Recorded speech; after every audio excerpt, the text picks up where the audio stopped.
Morning बच्चों, आपका स्वागत है आपके अपने YouTube चैनल गौतम सर में। आज हम फिर हाजिर हैं अटल बिहारी वाजपेयी मेडिकल यूनिवर्सिटी को लेकर। और जैसा कि आपको पता है कि हम लोग इस समय जीएनएम की तैयारी कर रहे हैं, यूपी जीईटी 2025 की, जिसका एग्ज़ाम आपका जून में होने वाला है। और आपको पता है कि जो जीएनएम का एग्ज़ाम होता है, एंट्रेंस एग्ज़ाम, उसमें 50 क्वेश्चन हाई स्कूल के साइंस से आता है। और आपको पता है कि हाई स्कूल के साइंस में 13 चैप्टर हैं, जिसमें पहले केमिस्ट्री है, फिर बायो है और लास्ट में फिजिक्स है। और उन 50 क्वेश्चनों को अगर आपका सही हो जाता है तो आपके चांस हैं कि आप गवर्नमेंटेड कॉलेज पा सकते हैं, जिससे कि आपके जीएनएम की फ़ीस जो होगी वो कम लगेगी और आपकी पढ़ाई भी अच्छी हो सकेगी। बहुत से ऐसे गरीब बच्चे हैं जो पैसे के अभाव में जो है जीएनएम की या अन्य मेडिकल लाइन की जो भी तैयारियां होती हैं नहीं कर पाते हैं, और उनके पास एक ही ऑप्शन होता है कि अगर मुझे गवर्नमेंटेड कॉलेज मिल जाता है तो मेरी पढ़ाई कम खर्चे में हो जाएगी। तो इसीलिए यह वीडियो बनाया जा रहा है कि कम समय में आपकी अच्छे से तैयारी कराई जा सके। तो चलते हैं वीडियो में आगे की तरफ। तब तक अगर आप मेरे YouTube चैनल गौतम सर पे नए हैं तो सब्सक्राइब का बटन प्रेस कर दीजिए, साथ ही बेल आइकन को भी प्रेस कर दीजिए, जिससे कि मेडिकल से जुड़े हुए तमाम तरह के जो भी जानकारी होती है या जो भी फॉर्म निकलते हैं उसके नोटिफिकेशन की तरह आपको अपडेट मिलती रहे। तो देखिए, पहला प्रश्न आपके सामने है, द्विनिषेचन विशेष लक्षण है, या इसी को इस तरीके से पूछेगा, द्विनिषेचन पाया जाता है। अब आपके पास 4 ऑप्शन है, सभी जीवों में, आवृतबीजी पादपों में, अनावृतबीजी पादपों में, सभी पादपों में। तो आपको पता होना चाहिए कि आवृतबीजी का मतलब ये होता है कि ऐसे पौधे जिनके बीजों के ऊपर आवरण पाया जाता है आवृतबीजी पौधे कहलाते हैं, और उन्हीं में द्विनिषेचन की क्रिया पाई जाती है, जैसे चना, मटर, अरहर, ठीक है, इन सब में। तो यहाँ पे ऑप्शन नंबर जो बी होगा वो सही होगा, आवृतबीजी पादपों में। दूसरे पे आइए प्रश्न पे, स्त्री यानी पुष्प के स्त्री केसर के मध्य भाग को कहते हैं। तो आपको पास 4 ऑप्शन है। आपको पता है कि जो स्त्री केसर होता है उसके 4 पार्ट होते हैं, वर्तिकाग्र, वर्तिका, अंडाशय और बीजांड, ठीक है। तो अब आपको बताना है कि वो कह रहा है पुष्प के स्त्री केसर के मध्य भाग को क्या कहते हैं। तो इसका मतलब ये हुआ कि वर्तिकाग्र और अंडाशय के बीच के भाग को क्या कहते हैं। तो बताइए जल्दी से इसका आंसर क्या होगा। तो इसका आंसर होगा क्या, वर्तिका, ठीक है। तो ऑप्शन नंबर बी सही होगा, वर्तिका।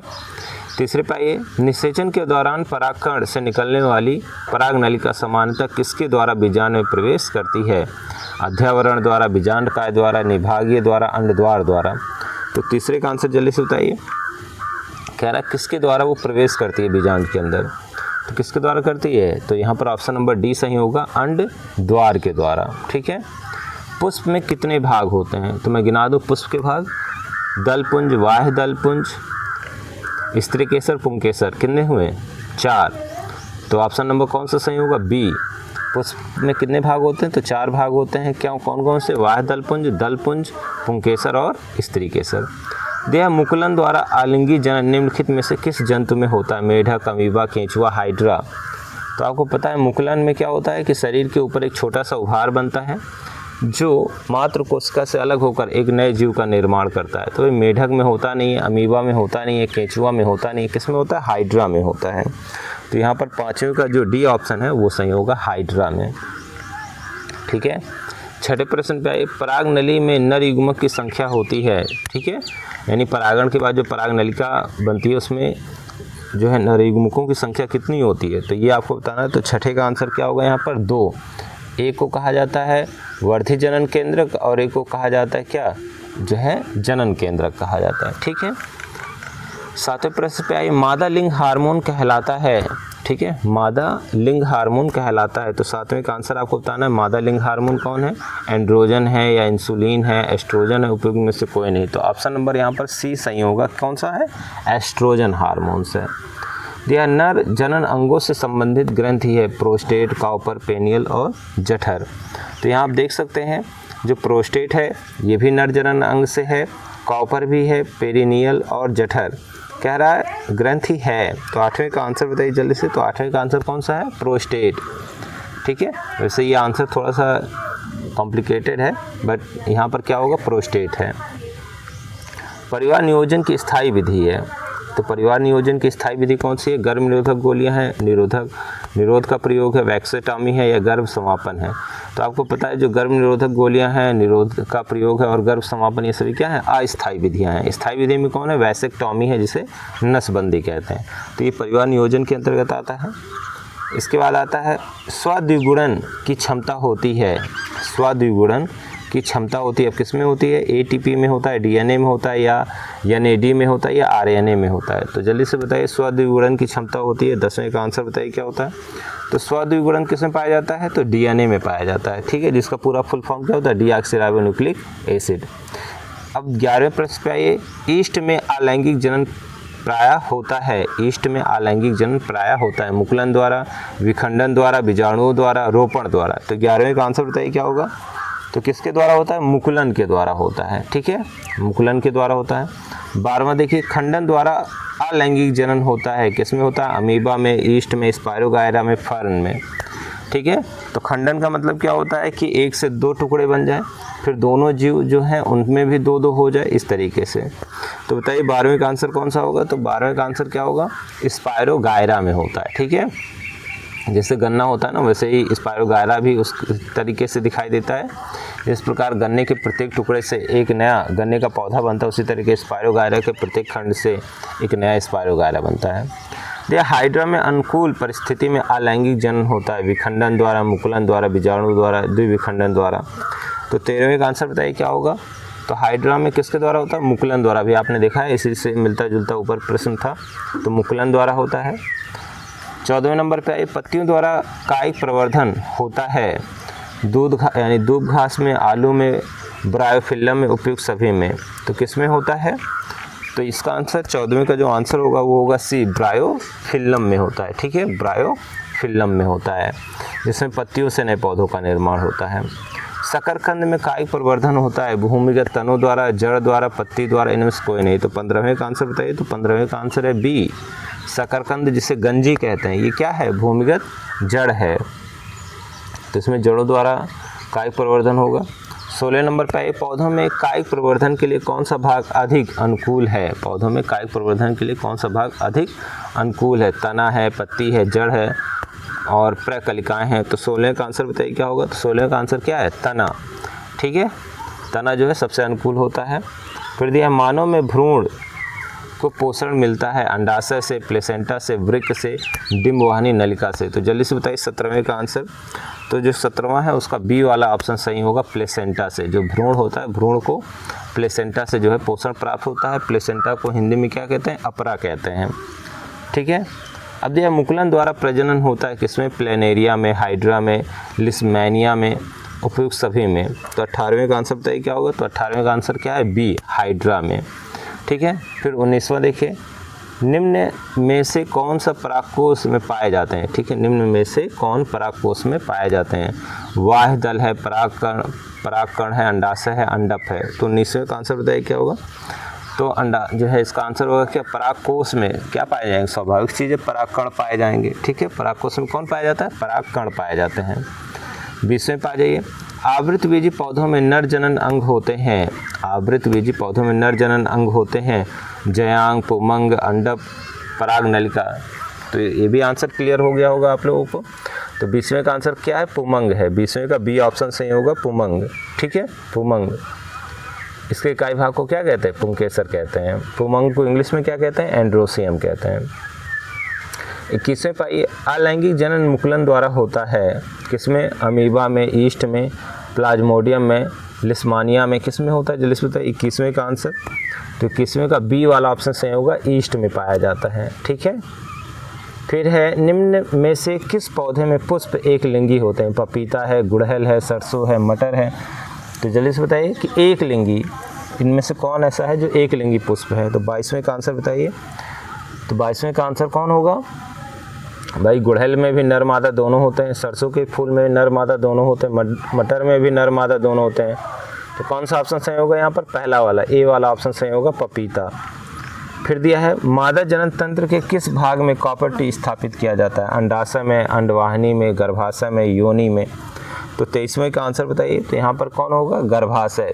जो गर्भाशय का मुख होता है उसी पे क्या लगाया जाता है, कॉपर टी लगाया जाता है, जिससे कि जो संतान उत्पन्न होने की चीज़ें होती हैं वो कम हो जाती हैं। ठीक है, ये क्या होता है, ये परिवार नियोजन के अंतर्गत अस्थायी विधि है जनसंख्या वृद्धि को रोकने के लिए। 24वें पाइए, द्विविखंडन विधि द्वारा अलैंगिक जनन होता है। द्विविखंडन अलैंगिक जनन होता है, बताइए किसमें, अमीबा में, प्लाज्मोडियम में, ब्रायोफिल्लम में, आलू में। तो आपको पता है कि जो ब्रायोफिल्लम है उसमें जड़ों द्वारा जो है निषेचन यानी कि जनन होता है। आलू क्या है, आलू में भूमिगत तना। तो इसका आंसर क्या होगा 24वें का, तो 24वें का ए वाला ऑप्शन सही होगा। अमीबा में द्विविखंडन द्वारा जनन पाया जाता है और प्लाज्मोडियम में बहुविखंडन द्वारा जनन होता है। 25वें पाइए, पत्तियों पर कलिका विकसित होती है। पुदीना में, आलू में, ब्रायोफिल्लम में, इन सभी में। तो 25वें का आंसर बताइए क्या होगा, तो 25वें का आंसर क्या है, सी वाला ऑप्शन सही है, ब्रायोफिल्लम में, जिसे अजूबा की पत्तियां कहते हैं।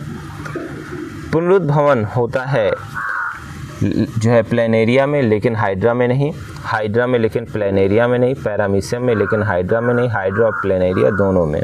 तो पुनरुद्भवन 26वें का आंसर बताइए। तो 26वें का आंसर क्या है, डी वाला ऑप्शन सही है। हाइड्रा में भी पाया जाता है और प्लेनेरिया में भी पाया जाता है पुनरुद्भवन द्वारा जनन।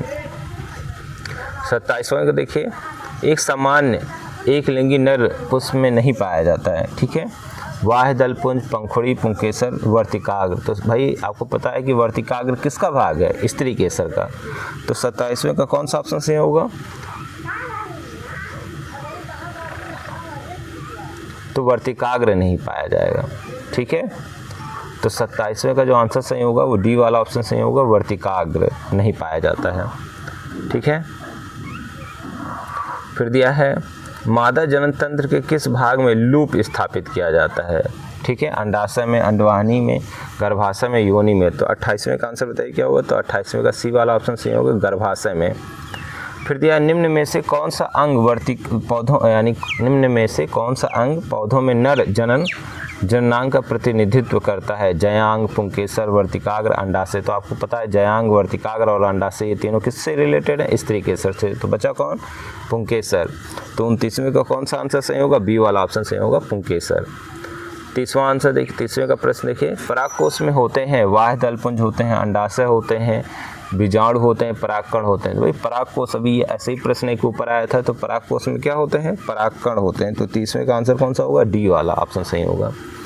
31 पे आ जाइए, पत्तियों पर कलिकाएं विकसित होती हैं पुदीना में, आलू में, ब्रायोफिल्लम में, इन सभी में। तो 31 का आंसर क्या होगा, तो चूंकि पत्ती है तो ब्रायोफिल्लम सही होगा यहाँ पर, क्योंकि पत्तियों द्वारा जनन होता है उसमें। तो 31 का जो सी वाला ऑप्शन सही है।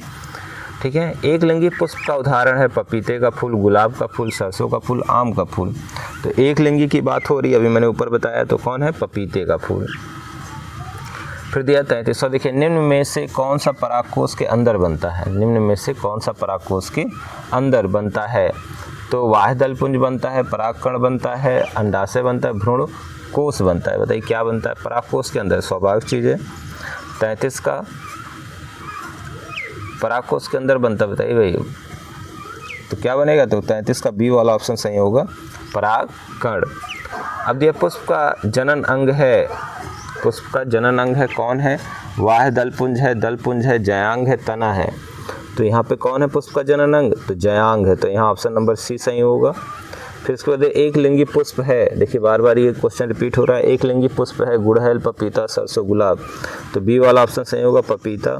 फिर दिया है पुनर्जनन का उदाहरण है हाइड्रा, ब्रायोफिल्लम, अमीबा, प्लेनेरिया। तो 36वें का आंसर बताइए क्या होगा, तो 36वें का आंसर कौन है, अभी ऊपर मैंने बताया ना पुनरुद्भवन द्वारा जनन, तो वही है, यही पुनर्जनन दिया हुआ, तो इसमें प्लेनेरिया, डी वाला ऑप्शन सही होगा। फिर दिया पुनरुद्भवन द्वारा प्रजनन होता है हाइड्रा में, प्लेनेरिया में, ब्रायोफिल्लम में, कबूतर में। तो इसका भी आंसर वही होगा, बी वाला ऑप्शन सही होगा। किसमें पाया जाता है, प्लेनेरिया में।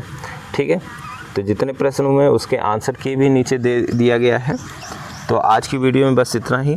तो अगर आपको वीडियो अच्छी लगी तो लाइक करें, कमेंट करें, शेयर करें और अन्य लोगों को भी बताएं। ठीक है, तो आज की वीडियो में बस इतना ही। इसी के साथ जय हिंद, जय भारत, गुड बाय। अपना ख्याल रखिए और पढ़ाई में लगे रहिए बच्चों। Good bye.